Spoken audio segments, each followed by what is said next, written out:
And now we turn to Karen Gore, who leads the Center for Earth Ethics, and please take the floor. Thank you so much. I am deeply honored to be with you all. I'm grateful to the hosts and moved by the expressions in this historic gathering, both the stark realization of what is happening ecologically and the commitment to change course. I believe that a change in values is the only way to protect and sustain life. Data, science, and technology are important, but they are not enough. When it comes to the climate crisis, which is encapsulated in Sustainable Development Goal 13, but touches on all of them, it is important to acknowledge that half the man-made global warming emissions that are in the atmosphere right now have gone up there in the past 20 years. The time we have known the most about this, and also the time when we have had the most viable alternatives. One reason that values are critical to sustainable development is that the mistaken way we conceive and measure value now in mainstream society is what has gotten us to this point. Gross domestic product, the stock market, the common way of talking about wealth and worth, the confusion of money with virtue, treating pollution and depletion as externalities. This is a system perversely set to devour everything that is essential, sacred, and beautiful: air, water, land, culture, community. The world's faith and wisdom traditions hold teachings and practices that can unlock the reset that we need. Interfaith dialogue is a powerful way to discern this, and we must in particular seek the counsel of traditional indigenous peoples who live in harmony with nature. We cannot accept a version of values that labels that way of life poverty and instead exalts a way of life that is centered on money and treats nature primarily as property. Faith-based actors must be vigilant that the SDGs do not become pliable to the forces of the mistaken way of thinking that has so easily masqueraded in the development world. In all development decisions, there are three categories: most affected and least likely to have any voice: marginalized people of the world, future generations, and all non-human life. Keeping them in the forefront of our minds is not only more fair, it is also the way to a healthy whole. When Martin Luther King Jr. said that injustice anywhere is a threat to justice everywhere, it was similar in meaning to the teaching from the great Buddhist Thich Nhat Hanh: we are here to awaken to the illusion of our separateness. This is a time of awakening. But as Reverend William Barber II likes to say, it is not the waking, it's the rising. You can be awake and still in bed. The most important change in behavior that we can foster is civic engagement, because it is only in community that we can change our collective values and decisions.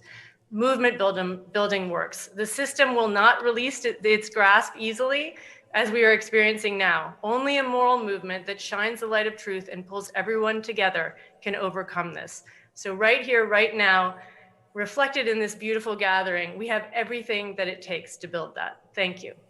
Thank you very much. And I am now honored to invite Professor Petersen to make a statement, please.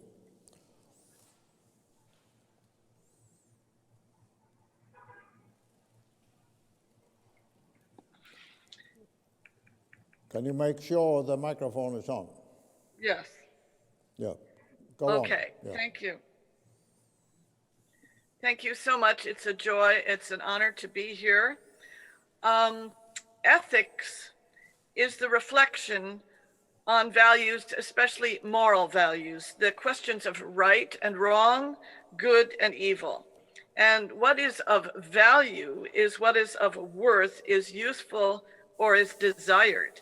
It is sought after and it is engaged in.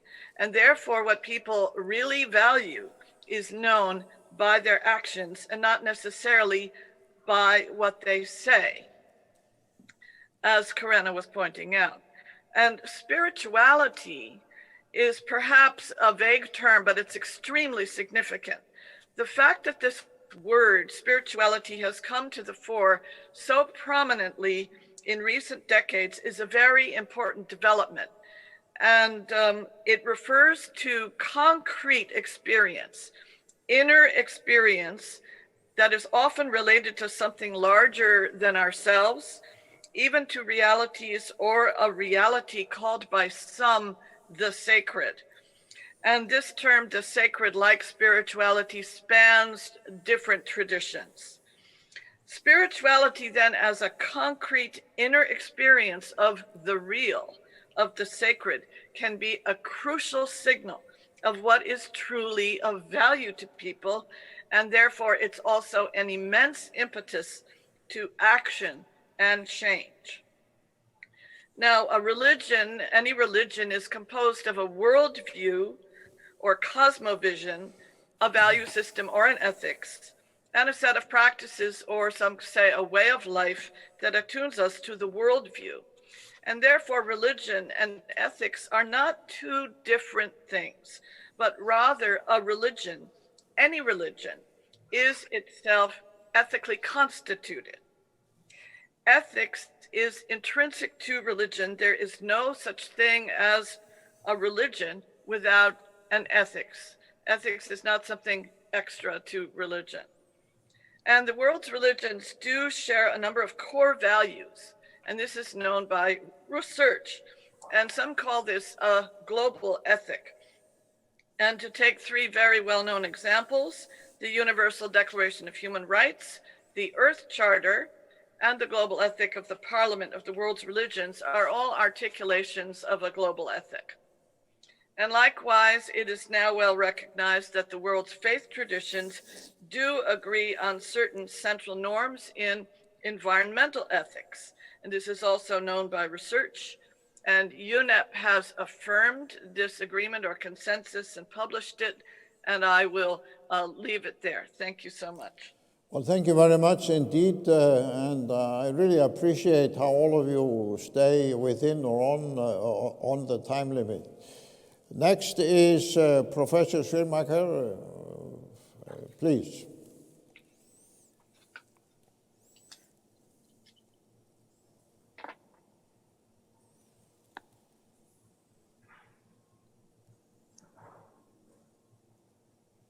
Please.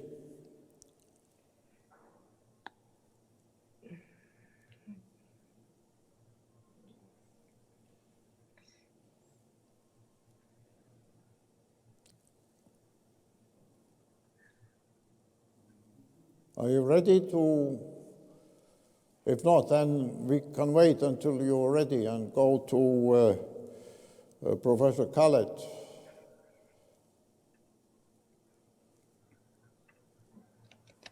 Okay, let's just move on. Okay, go on. Yes, please start now.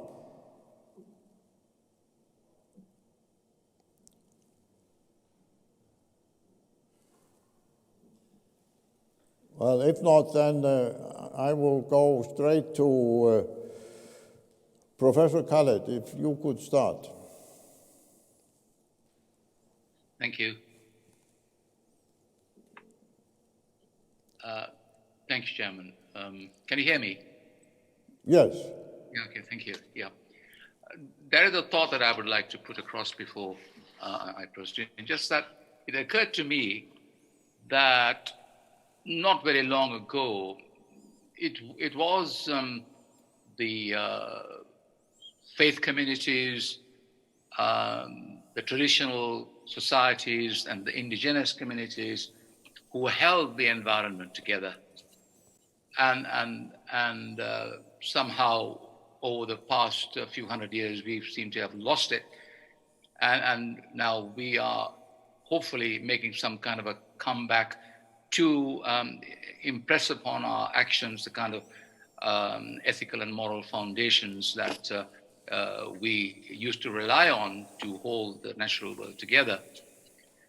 In this context, I would like to just present to you the kind of ethical and moral foundations that was established in this Islamic milieu through the behavior of the Prophet of Islam, who came to teach good behavior.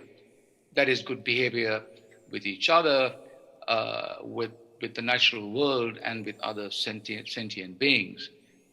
And how this teaching evolved was as follows, and in my view, it could be applicable to any community anywhere.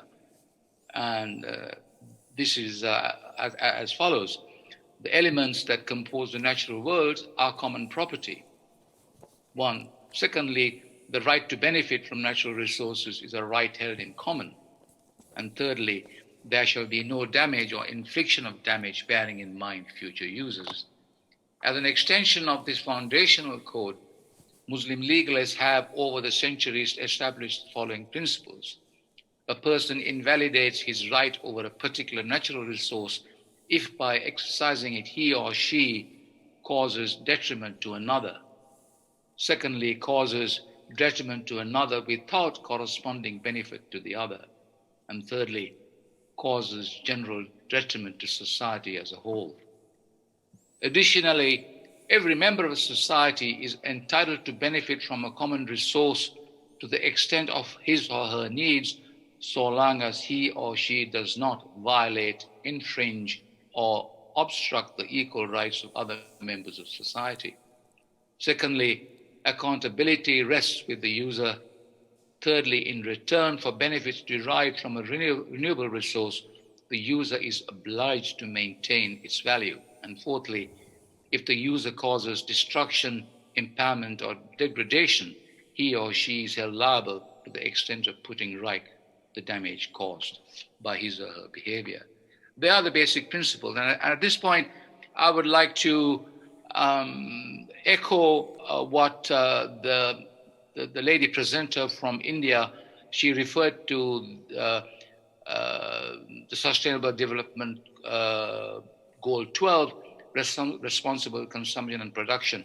I will also add to that decent work and economic growth. And I have no issues with decent work, but I have an issue with economic growth because we are in fact attempting to grow in a world that is shrinking and its resource base is shrinking and it is happening at the same time as population is increasing. But this is something we need to address. I apologize, Professor, but the time is now more than up. So I have to stop you there. And